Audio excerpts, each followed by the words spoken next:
오늘 우리에게 주신 하나님의 말씀은 욥기 14장 1절에서 6절까지의 말씀입니다.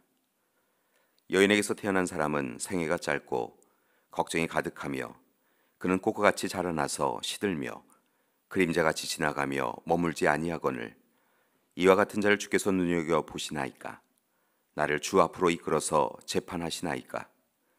누가 깨끗한 것을 더러운 것 가운데서 낼 수 있으리이까? 하나도 없나이다.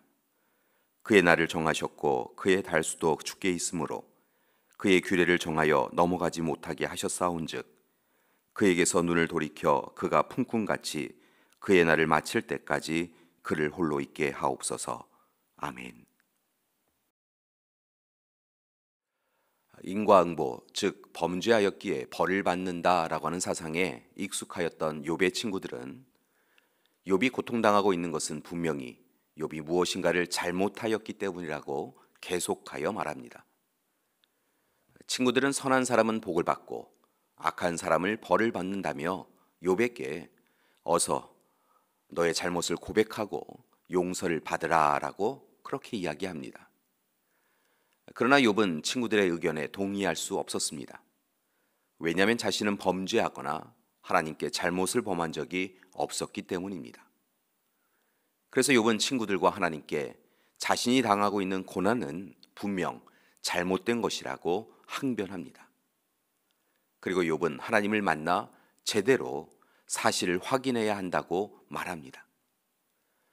그러나 이제 오늘 본 말씀에 이르면 욥은 절망에 이릅니다.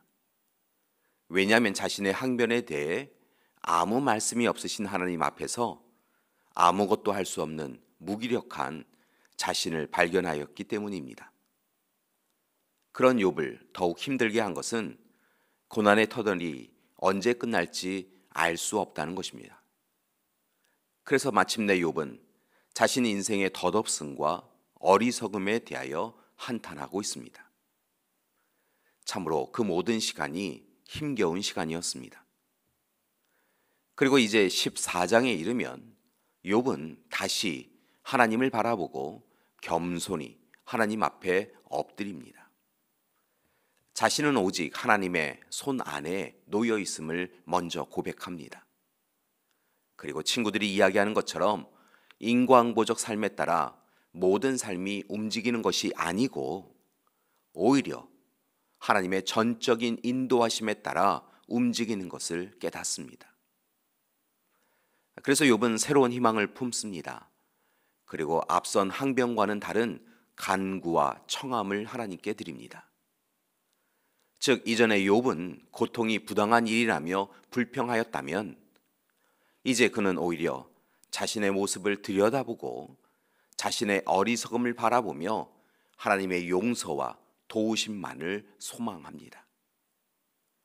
교회 여러분, 오늘 이 시대를 살아가는 우리에게도 깨달음과 변화가 있기를 소망합니다. 우리도 하나님께 우리 자신의 삶을 들여다보고 깊은 질문을 하며 살아야 합니다. 즉 하나님이 지금까지 행하신 일에 대하여 앞으로 이루어 가실 일들에 대하여 하나님의 뜻과 계획에 대하여 우리는 계속하여 하나님께 질문하며 살아야 합니다. 하나님을 향한 근본적 물음 없이 살아간다면 문제를 해결할 수 없기 때문입니다. 하나님의 말씀, 하나님의 마음에 자신의 모습을 들여다 보아야 합니다. 물론 이 질문은 쉽지도 않고 이 질문을 한다고 하나님께 답을 쉽게 얻는 것도 아닙니다. 세상이 갑자기 변하지도 않습니다. 그러나 분명한 것은 하나님의 마음에 합당하지 않은 일에 대하여 우리는 아니요라고 외칠 수 있는 믿음과 용기가 있어야 합니다. 오늘 말씀 14장의 말씀은 전체적으로 세 문단으로 구성되어 있습니다. 1절에서 6절, 7절에서 17절, 18절에서 22절입니다. 1절에서 6절의 말씀은 하나님, 제발 나를 좀 내버려 두세요 라고 하는 말씀으로 시작합니다. 더 이상 간섭하지 말고 홀로 있게 해달라고 요청합니다. 꽃과 같이 시들고 그림자같이 지나는 미약한 존재, 걱정이 가득한 존재를 홀로 있게 해달라는 것입니다. 그러나 또한 이 말은 끊임없이 힘든 상황에서 침묵하고 계시는 하나님께 하나님 제발 자신과 함께 해주십시오라고 하는 간구이기도 합니다.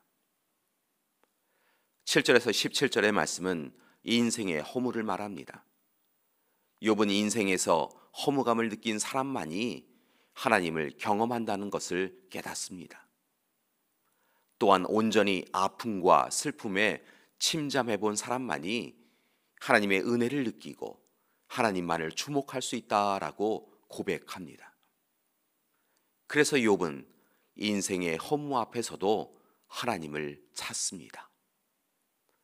18절에서 22절에서는 영원하지 못한 것에 대하여 말합니다. 산은 무너지고 바위는 자리에서 옮겨집니다. 물은 돌을 닳게 합니다. 넘치는 물은 땅의 티끌을 씻어버립니다. 그런 모습을 보며 사람은 혼돈스러워할 수밖에 없고 희망을 품을 수도 없습니다. 그러나 이제 욥이 바라보는 하나님은 영원하신 하나님이십니다. 하나님은 결코 사라지지 않습니다. 따라서 영원하신 하나님께 영원한 것을 간구하며 살아가는 것입니다. 교회 여러분, 이제 우리도 인생의 짧음과 헛됨을 기억하고 하나님 앞에서 온전하게 살아가기 원합니다. 하나님 앞에 감사하며 매 순간 최선을 다하여 살아가야 할 것입니다. 그때 하나님께서 모든 삶을 지켜주시고 인도해 주실 줄 믿습니다.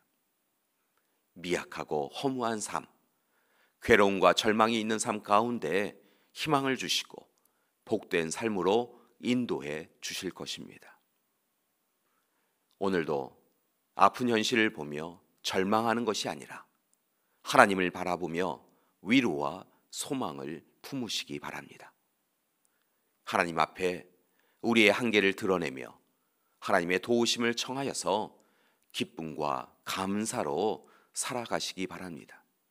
하나님께서 저와 여러분을 분명 도와주실 것입니다. 함께 기도하시겠습니다. 사랑의 하나님, 오늘 이 시간 절망의 현실 가운데에서 낙심하였던 욥이 오직 하나님을 바라보는 것을 함께 나눕니다. 하나님, 오늘 우리도 오직 하나님만을 바라보게 하여 주시옵소서. 우리의 형편과 상황과 조건이 힘들고 어려울지라도 우리보다 우리를 더 사랑하시는 하나님, 우리의 삶을 지금도 이끌고 계신 하나님을 바라보며 하나님을 전적으로 의지하고 의뢰하는 우리 될 수 있도록 도와주시옵소서.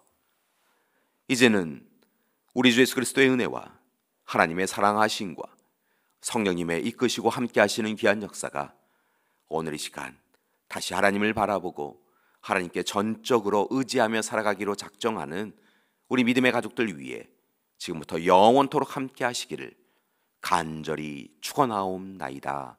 아멘.